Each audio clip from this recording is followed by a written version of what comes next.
안녕하세요. 유상민 목사입니다. 주일학교 한 아이가 테니스 대회에 출전했습니다.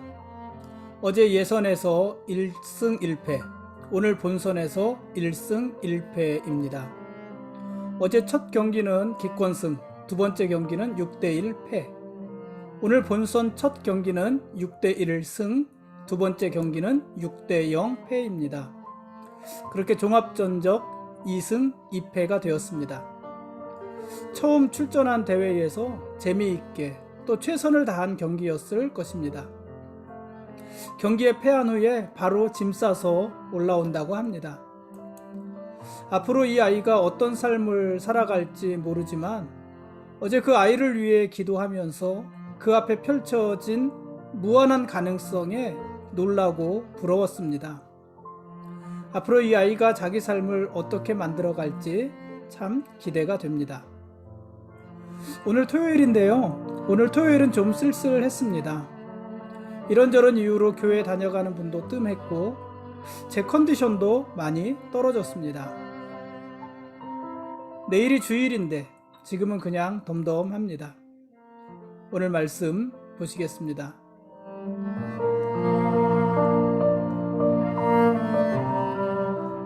오늘 읽을 말씀은 누가복음 1장과 2장 말씀입니다. 오늘부터 11일간 누가복음 말씀을 함께 읽겠습니다.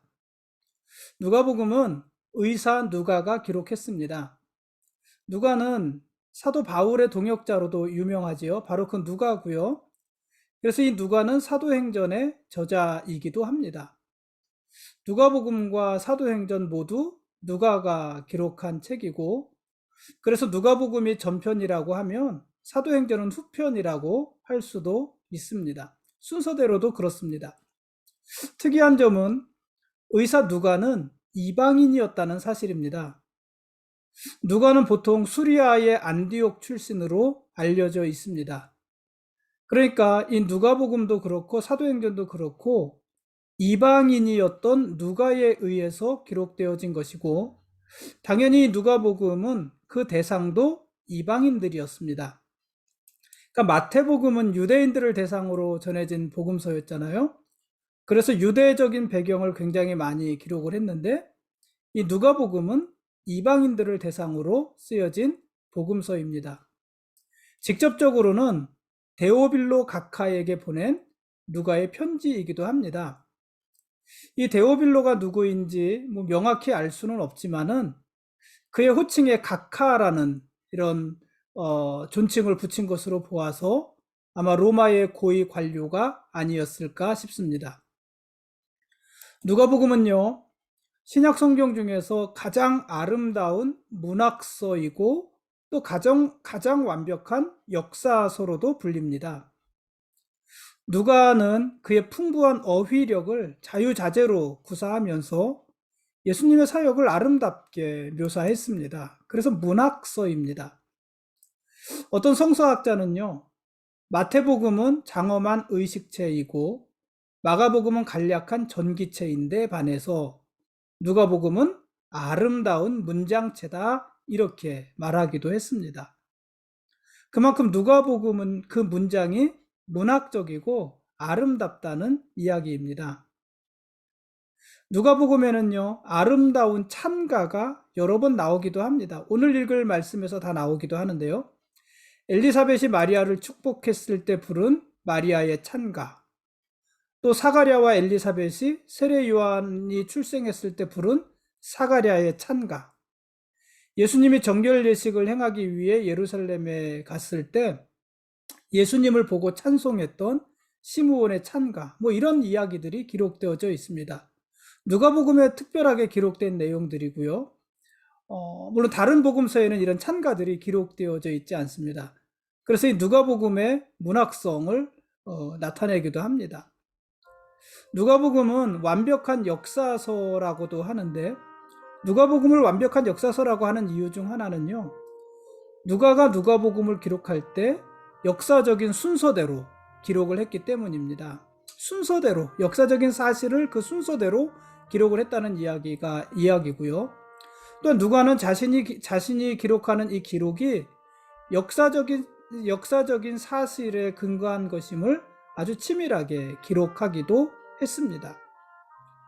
예를 들어서 우리가 내일 읽을 말씀이지만은 누가복음 3장 1절 2절을 보면 누가는 이렇게 기록을 했습니다.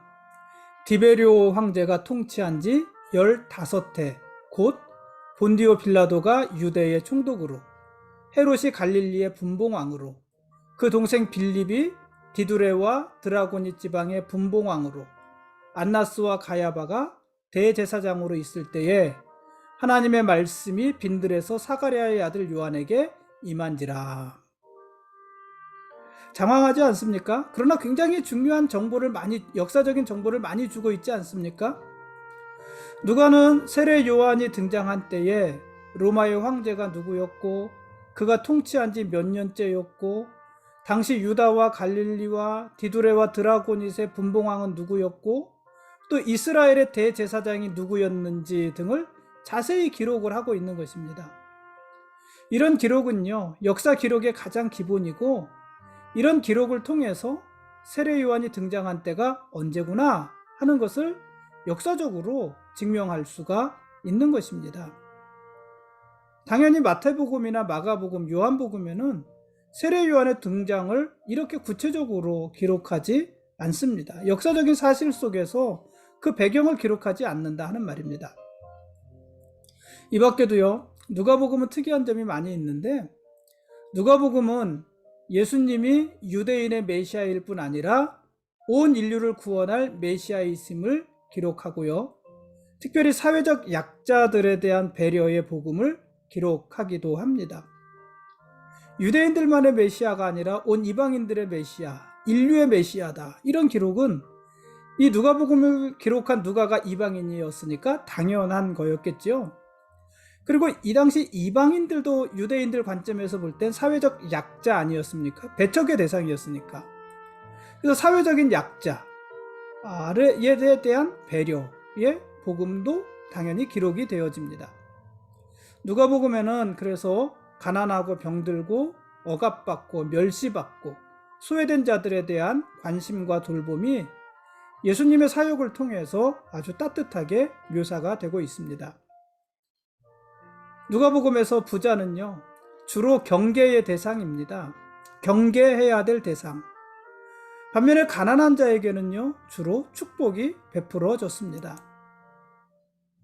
어리석은 부자의 이야기, 또 부자와 나사로의 비유, 이런 이야기들은 오직 누가복음에만 기록되어진 독특한 이야기고, 이 이야기들의 특징은 부자의 악함, 가난한 자를 향한 긍휼, 자비, 이런 이야기들이잖아요. 누가복음에만 이런 이야기들이 기록되어져 있습니다. 누가복음에서 가난한 자들은 항상 복음의 대상이기도 합니다. 예수님의 산상수훈을 보더라도요, 마태복음은 산상수훈 중 8복의 말을 어떻게 시작했습니까? 심령이 가난한 자는 복이 있다, 이렇게 시작을 했잖아요. 근데 그 똑같은 말을 누가복음에서는 그냥 가난한 자는 복이 있다, 이렇게 시작을 했어요. 마태복음에서는 심령이 가난한 자, 누가복음에서는 가난한 자. 물론 같은 의미일 수도 있겠지만은 누가복음은 실제로 그 삶이 가난한 자들에 대해서 더 많은 관심을 보이고 있는 것입니다. 이 밖에도 누가복음에는 당시 유대인들에게 멸시받던 사마리아인이나 세리와 창기같이 사회에서 소외된 사람들의 구원도 강조하고 있습니다. 모두 사회적 약자들이죠. 누가복음이 유대인뿐 아니라 이방인의 구원에 대해 이야기하는 것도 사회적 약자에 대한 배려, 그와 같은 맥락이라고 할 수 있을 것입니다. 그래서 선한 사마리아 사람의 비유, 또 세리장 삭개오의 이야기, 이런 이야기는요, 누가복음에만 기록되어진 이야기들입니다. 모두 소외되고 멸시받던 사람들의 이야기 아닙니까? 그래서 누가복음에는 은혜라는 단어가 많이 나와요. 제가 찾아보니까는 이 은혜라는 말, 헬란말로는 카리스라고 하는데, 헬란말로는 8번이 나왔고 우리말로 번역된 건 6번이 번역이 되어졌더라고요. 그러니까 실제로 이 은혜라는 말이 8번이나 반복해서 나온 것입니다. 참고로 마태복음이나 마가복음에는요, 칼리스 이 은혜라는 말이 한 번도 나오지 않아요. 요한복음에는 3번 나옵니다. 근데 누가복음에는 유독 이 은혜라는 단어가 반복적으로 사용이 되는 것입니다. 그 이유가 뭘까요? 그 이유는 누가는 사도 바울과 같이 사역하던 사람이었잖아요. 그래서 사도 바울의 복음이 은혜의 복음이잖아요. 은혜의 신학, 그렇죠? 은혜의 신학이잖아요. 그 사도 바울의 영향을 많이 받았기 때문이기도 할 것이고, 또 누가복음이 사회에서 소외된 사람들에게 값없이 베풀어 주시는 그리스도의 복음을 강조하고 있기 때문에 특별히 은혜라는 단어를 많이 사용할 수 있었던 것이 아닌가 싶기도 합니다. 비슷한 의미로 누가복음은요, 여자와 더불어 어린아이의 복음이라고도 불리기도 합니다. 그러고 보면 누가복음에는 어린아이들의 이야기가 많이 나와요. 누가복음만이 기록하고 있는 이야기들 중에 세례 요한의 출생, 또 예수님의 유년기, 소년기, 이런 이야기들, 세례 요한이 태어났고 또 예수님의 유년기가 어땠고 소년기가 어땠고, 이런 기록은 누가복음에만 나옵니다. 어린아이의 복음이라는 거죠. 이 밖에도 나인성 과부의 독자, 야이로의 딸, 예수님께 축복받은 어린이들의 이야기도 누가복음은 중요하게 기록을 합니다. 예수님 당시에는 여자나 어린아이도 아주 대표적인 약자였잖아요. 근데 그들에 대한 이야기를 아주 중요하게 다루고 있다는 것입니다. 그래서 누가복음은 어린이의 복음, 어린아이의 복음, 이렇게도 불리고 있는 것입니다. 내일 읽겠지만 누가복음 3장에는 예수님의 족보가 기록되어져 있습니다. 여러분, 예수님의 족보가 또 어디에 있었죠? 마태복음에 있었잖아요. 근데 그 형식이 마태복음의 족보와 누가복음의 족보는 형식이 차이가 있습니다. 마태복음의 족보는 어떻게 기록됐는지 기억하시죠? 아브라함으로부터 시작해서 예수님에 이르는 족보를 기록을 합니다. 반면에 누가복음의 족보는요, 예수님으로부터 시작하는 족보예요. 그러니까 마가복음의 족보는, 죄송합니다. 마가복음의 족보는 아브라함으로부터 밑으로 내려와 예수님에게 이르는 족보라면, 누가복음의 족보는 예수님으로부터 시작해 위로 올라가는 족보예요. 형식이 그렇습니다. 그런데 더 특이한 것은 마태복음은 아브라함부터 시작되는 족보잖아요. 근데 이 누가복음은 아브라함을 넘어서 아담과 하나님에게까지 이르는 족보입니다. 이게 어떤 차이가 있을까요? 아브라함으로부터 시작되는 족보는 유대인들의 족보입니다. 아브라함의 후손들, 아브라함과 이삭과 야곱의 후손들, 그들이 이스라엘이잖아요. 유대인들의 족보입니다. 그러나 그 아브라함을 넘어서 아담, 그리고 그를 만드신 하나님, 여기까지 이어지는 족보는 유대인들의 족보가 아니라 온 인류의 족보, 우리들의 족보이기도 한 것입니다. 그 족보를 기록하고 있는 것입니다. 그러니까 예수님께서는 단지 아브라함의 자손이고 다윗의 후손으로 오신 메시아라는 것이 아니라 아담으로부터 시작한 온 인류의 메시아시고 온 인류를 구원할 구세주라는 이야기인 것입니다. 그러니 이방인들을 향한 복음서지요. 이는요, 이방인인 누가가 이방인들을 위한 예수님을 의도적으로 그렇게 기록을 하고 있는 것입니다. 누가복음은 이런 특징들을 가지고 기록이 되어져 있습니다. 오늘 누가복음 전체에 대한 이야기를 좀 길게 했는데요. 지금까지 어쨌든 누가복음에 대한 길라잡이였고요. 내일 읽을 말씀은 누가복음 3장과 4장 말씀입니다. 오늘 우리가 누가복음 1장과 2장 말씀을 읽는데, 오늘 읽은 말씀은 모두 복음서 중 누가복음에만 특별히 기록되어져 있는 내용들입니다. 물론 예수님의 탄생 이야기는 마태복음에도 기록되어져 있죠. 여러분, 예수님의 탄생 이야기가 복음서에 다 기록되어 있는 것이 아니에요. 우리가 어제까지 본 마가복음에도 그 이야기가 없었죠. 요한복음에도 그 이야기가 나오지 않아요. 그럼 마태복음과 누가복음에서만 예수님의 탄생 이야기를 기록하는데, 근데 마태복음과 누가복음에는요, 예수님의 탄생에 대한 공통된 내용은 없습니다. 똑같이 예수님의 탄생을 기록하는데 기록하는 내용은 다르다는 거예요. 마태복음에서는 예수님의 탄생을 헤롯과의 갈등 속에서 기록을 하잖아요. 그러면서 참된 왕이 누구인가를 주로 이야기를 하는데 반해서 누가복음에서는요, 세례 요한과 예수님의 출생 이야기를 연속적으로 서술을 하면서 예배자로서 이 세례 요한과 예수님을 대비하는데, 세례 요한은 예수님의 길을 예비하는 자고 예수님이 오실 메시아다 하는 것을 이야기를 합니다. 그러니까 마태복음과 똑같은 출생을 기록하지만 기록하는 내용은 다른 것입니다. 오늘 읽은 누가복음 1장과 2장은 예수님의 탄생을 7개의 큰 단락과 짜임새로 구성을 하는데, 이런 이야기의 순서예요. 먼저 세례 요한의 수태고지, 그 다음에 예수님의 수태고지, 마리아와 엘리사벳이 만나는 것, 마리아는 예수님의 모친이시고 엘리사벳은 세례 요한의 모친이잖아요. 둘이 만나는 것, 엘리사벳이 마리아와 태중의 아이를 축복하는 것, 또 엘리사벳이 마리아를 내 주의 어머니 이렇게 부른 것. 그러니까 내 주가 누구라는 거예요. 마리아가 날 예수가 나의 주라는 이야기죠. 놀라운 신앙 고백 아닙니까? 그런 어쨌든 그렇게 부르는 것, 그 다음에 세례 요한의 탄생, 예수님의 탄생, 이렇게 순서로 기록이 됩니다. 누가가 예수님의 탄생 이야기를 이런 구조로 기록을 하는 것은, 비록 세례 요한이 예수님보다 먼저 태어났지만 세례 요한은 예수님의 길을 예비하는 예비자의 역할을 하고 주님은 예수님이시다, 예수님이 주님이시다, 이 사실을 보여주기 위해서입니다.